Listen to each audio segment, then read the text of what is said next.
Greetings, YouTube. Let's talk about dungeon doors. It is a little weird that when I say dungeon doors, every single gamer has a particular idea of what a dungeon door looks like. Now, I'm sure that's been impacted somewhat by video games, but we've seen it back in the day before video games were really all that good looking. We got illustrations, of course, but just the description of a door said many times over gave us an idea of what a dungeon door looks like. That like they were generic. Like you could go to a hardware store and say, "I'd like one dungeon door, please." Pick it up and take it to the dungeon and install it.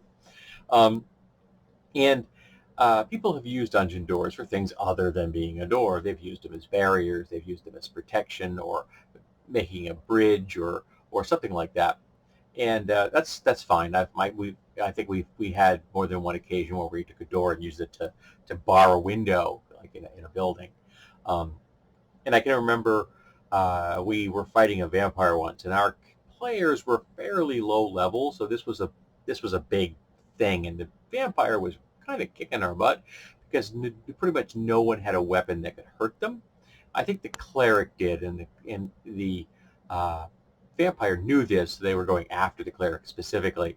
So the cleric was like in very dire straits, and we were like, "How the heck are we going to solve this issue?" And so I took my sword and I said, "I'm going to hack a portion of the door off, splinter it off, to make a make a large splinter, essentially a primitive stake."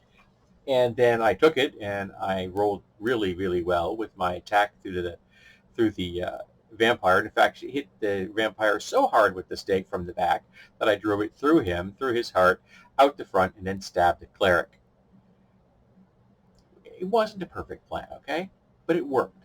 Vampire goes down, we decapitate the vampire, and then we dragged the body outside and left it out there for the daylight. So yeah, vampire was dead. Um, but that was just on the fly. There was no pre-planning there. I never thought to myself, I could turn a door into a stake. No, it just happened because we needed to kill it. I knew that wooden weapons would be the best way. I mean, I could have probably seen if anybody in the group had like a spear and done a very similar thing. But it was an idea and it worked.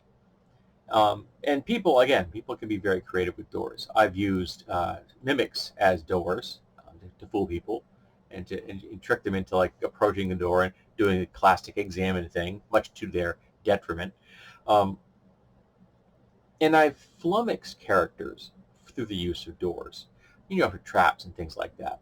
But I can remember one time I had a player who, this is way back in first edition when the thieving rules were very inconsistent. Like you had all these weird saving throws, and the thieving rules were using an entire different, like, mechanical system of dice rolling that the standard. Yeah, it was first edition D&D was not what you would call seamlessly consistent. So it just wasn't. It was very weird. That's one of the reasons I like 3.5 and then Pathfinder so much. Things became much more consistent in how they operated. But he rolled really well on his detect traps check. And then he opened the door and the trap went off. He got very mad at me. And I told him that the trap trigger had been a bar sticking out the back of the door at the top that was triggered because there was a lever like this. So as the door opened, it pushed against the lever. So there was distance. It wasn't the bar wasn't against the doors, and the door was set in a way that you really couldn't see it, but there was still distance between the door and the lever. And once the person got in who was in the room, they would have it up, and when they got in there, they would flip it down. That's arming the door essentially, because that was where they wanted to do research and things of the more like necromantic variety, and they didn't want to be bothered. So there just was no way to tell that the door had a trap on it from the outside. The door fit into the frame, so you couldn't see around the door. And if you look through the keyhole, and there was a keyhole, there was no way to tell because it was at the top of the door. And while you could pick the lock, which the kids quite successfully, there was still no way to tell the trap was armed because the trap mechanism was on the inside of the door, but there's no way to see it from the outside. And I was one of the few times I ever saw my friend Al get like enraged um, in a very scary kind of way, because he got very scary. It was not a pleasant scene, um, and it stuck in my mind to this day. I mean, it's been 40 plus years, and I can still remember that emotional event that took place, because I decided he just simply could not detect that trap. And there was a lot of debate on that one, whether it was actually okay for me to set up a trap that you can't detect. And I'm like, yes, it is. Because sometimes things are set up in a way that you can't tell they're there, no matter how good you roll. You can do everything perfectly right in a situation, and you can still fail. And as Picard said, that's just life. That's just the way the world works. You can perfectly execute something, and you can still fail. That's just what happens sometimes. But that was an instance where my use of a door really flummoxed someone, and then very much pissed them off. Um, but doors are fascinating when it comes to me, because again, there's that iconic concept of what a dungeon door looks like and how we approach them.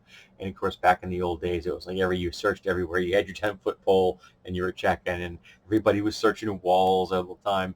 The dungeon crawling was much more uh, visceral, I think, than in like third edition and 3.5, and then in Pathfinder. It seemed like we were being much more nitpicky. We were also scraping up, like every single copper piece, because it was all about money in some ways, because money equated XP, which was weird. Yes, I understand this, but it was a weird world, and dungeon doors as a generic concept that everyone understood was also a weird world. Also, I have another question for you. Do your dungeon doors, are they square or are they rounded?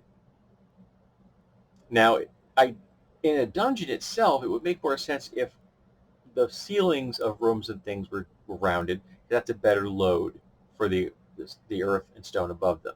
Having nice, neat little corners is actually less structurally sound than having a curve there. You're essentially building a series of arches.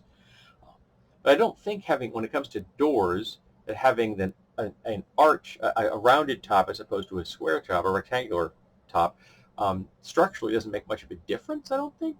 It is going to take less wood to produce that, though maybe it takes more effort because you have to make a round top of the door. But it does take less wood, so that's a good thing.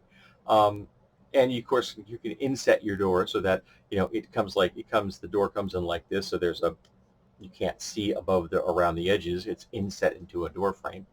Um, and the door frame could be either wood, which would be the simplest thing to do, or it could be set into stone, which is much more difficult, but is possible. And I've used doors that were stone and metal, of course, uh, but normally they were just considered to be wood with then either wooden reinforced bars on the inside, or sometimes it would go all out and have like steel or iron strapping and big hinges and things on them, for coolness' sake.